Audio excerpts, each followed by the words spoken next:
Hey guys, welcome back to INSANEBRIT Gaming. I'm the INSANEBRIT, and today's unboxing slash review, because there's always two parts to this, the unboxing and the review part. Now, basically, I did a unboxing part, but it went on for 10 minutes alone, and I didn't feel I explained it very well, so I'm going to redo this and show, yeah, it should be a lot better. So, like I said, I have already unboxed it, and today's anime review, The Testament of, now I hate this name anyway, The Testament of Sister New Devil Burst. Rated 18. This is the actual anime. This is the basic one. I don't think you can get a special edition season 2. If you can, it's about 45-50 quid, which I just wasn't willing to pay. And essentially, because I am getting sick and tired of paying 50 quid for these special editions for an anime when I could buy brand new games for that kind of pricing, you know what I mean? So I thought, the hell of it. I got a special edition of part 1, and part 2, I got the basic one. Episodes 1 to 10 and an OVA as well. That's what it looks like inside. In the first season, part 1, you get an art book and everything, because I got the like I said, the special edition and a nice box. This is just the basic one in itself. Okay, now I am clicking in. Right. So yeah. Now, just to get you up to speed, the premise of this story is that Mio, if that's her name, Mio basically is Demon Lord's daughter or whatever. She's got to take over. She has a little sister named Maria, and Basara is basically the story is about Basara, who is our main protagonist, and his dad, who basically adopts two girls, or sorry, he supposedly gets remarried, and the girls move in with them. The dad's never there really, and it just so happens that she is a demon as well as a so-called sister named Maria, and they're using it to hide out there, and it's all a ploy. And but of course they don't know that the son Basara and the dad are actually heroes, part of the hero clan, and basically so they're lying to each other for a bit, and it appears that that they're trying to protect the demon Mio and her sister Maria, because the demons in the underworld want her to take her power, or whatever it is that they want to do to her, and then the hero clan, their own clan, want to stop them as well. So it's like they're going against two different kind of clans, etc. To a point. That's basically the premise of the story. In that respect, it's interesting, and it's better than High School DxD and stuff like that, because the story's actually got less characters, but it's more interesting, and I'm enjoying the story for what it is. There is a shitload of fan service, not a lot of comedy. I like comedy and fan service if it's thrown in there, and it just ain't a lot of comedy aspects of it. There's a shitload of fan service. It's more or less borderline porn is what I would call this. Anyway, so if you want to check out my full review, you can check out part 1 to get the whole premise of part 1. This is part 2. I just recapped part 1. I haven't seen it in about 5 months, so I just thought I'd give you the basic rundown of part 1 and what the story is about. In this one, Basara, Mio, and Maria return to more demonic antics, with new challenges awaiting this young master and his sexy servant stepsisters. Although normality seems to have returned to Basara's world, the status quo doesn't remain in place for long, as new threats loom upon the horizon and intrude upon his everyday school life, with political tensions between factions ramping up, and Mio summoned to return to the demon realm from which he came. Basara is going to need all his skills and dexterity to navigate the trouble brewing around him to a satisfying climax. Oh god. Pleasure and peril collide in this gripping second series of Testament, Sister New Devil. So like I said, I will be reviewing this, guys. That is the basic premise of what this actual anime is about. I suggest you watch my full review of part 1 and then come back to watch the review part of this video.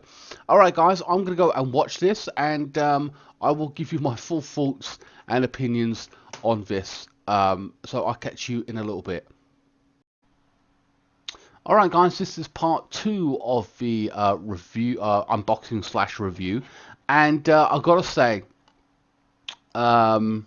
this anime actually gets a lot more political to a point. I'm not going to give you mass detail over it. I'm going to give you the bare bones, my thoughts and opinions of it in itself.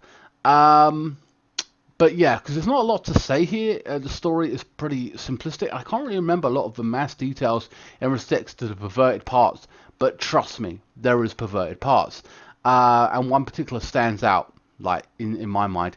In the first episode, Basara, the main character, comes home with I think it's Yuki's sister, if that's her name, and finds Maria, the succubus, has Yuki and Mio, the main character Mio, the redhead basically on the front cover, in doggy style positions with tails and on leashes and on all fours like dogs. And she basically Maria then basically forces Basra onto the floor, where the two girls go and crawl over to him, and you know what they're going for, right? And in actual fact, they start licking his feet. And Yuki's sister, who's just showed up, is watching this like, what the fuck? And Maria, and then like he complains to Maria like, what the hell are you doing? And then Maria's like, to Yuki's sister, oh, I bet you're just jealous because you haven't got a rack like your sister. And she's like, what? And then she starts to get undressed to prove her wrong, and it's like, what the fuck? This is the first episode. Like I said, I'm not going into mass detail on everything because I can't remember. There was I just give you my general opinion and the main plot.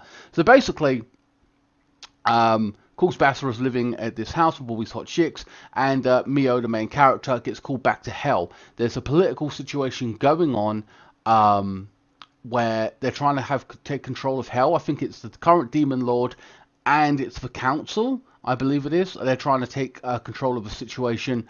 Or there's two groups. I think it goes to. I think it's I'm not too sure if it's the council. I think it's the current Demon Lord versus Mio and her group, and then you've got the Council. The Council are people who want to manipulate the situation, take control of the demon world for themselves, or whatever, and they've agreed to a tournament in itself. They go back to hell against Basra's wishes, kind of thing. Not really sure they should do this. She and Mio doesn't want no part of this demon world. She wants to live with Basra on Earth and ignore all that crap and not really acknowledge the fact that she's a princess, but she's got this incredible demon power. Of course, the council want to rip it out of her, take this power from her to control this world, and so whoever actually wins this tournament gets Mio, or whatever. And the council really want this because they want this power out of her. The only problem is, if to take the power from Mio, don't know what's going to happen to her. She might die, she might, just rip it out of her, and it will kill her. So of course they can't really risk that. So Basra and Mio and the group go to hell and fight in this tournament. And it's amazing that the tournament is like a Pokemon tournament kind of thing. That's you picture a Pokemon stadium. You know what I mean? Like when they're having a match, that's how big the stadium is. And essentially they do battle, and the story is actually quite interesting between the characters. Like when you get the actual narrative of the story is kind of interesting. You find yourself paying more attention to it than you do actually, or you want to pay more attention to it rather than just the fan service that is there. Now, like I said, I'm not going to give you too many details.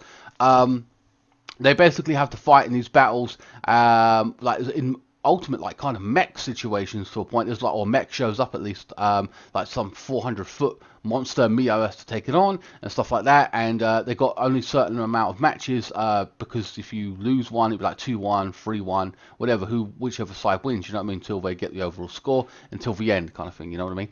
And that's how it goes. Basra ends up going missing, and they manipulate the situation to basically stop one or two of their players from winning, and they can't wait for Basra to return, who's gone to do something. I'm not too sure what. Basically, to get something that enables him to up his power, which nearly brings him to the brink, costing him his life to get this power. Specifically, like overload in whatever his ability is. You know what I mean? Nearly kills him, kind of thing. And that's basically the whole story in a nutshell. I'll be honest with you. They basically fight this current demon lord, and the council trying to take control of Mio's power. That's the actual plot itself. There's also fighting scenes and action, which I found myself kind of really interested in, even though it's not for that. It's mostly for fan service. Chicks getting naked, situations in the bathroom, where he's groping them, having showers together, and it is here in plentiful form. Oh my god, it is there. There is so much of it, guys. I can't even give you. I gave you that first example in the first 30 seconds of this video, of this part 2 of it, and that is the first episode. It goes on like that. The fan service is here to stay, and it is every 6 or 7 minutes. It is ridiculous. There's just so much of it. I can't even go into like I said, I can't really pick out too many scenes. I've watched it one time through, and there are so many scenes it is just unreal. I can't. But like I said, that first scene I stuck in my head specifically. But yeah, guys, this is chock full of fan service. It is like got more of it than the first part. So if you're into fan service, you'll very much enjoy it.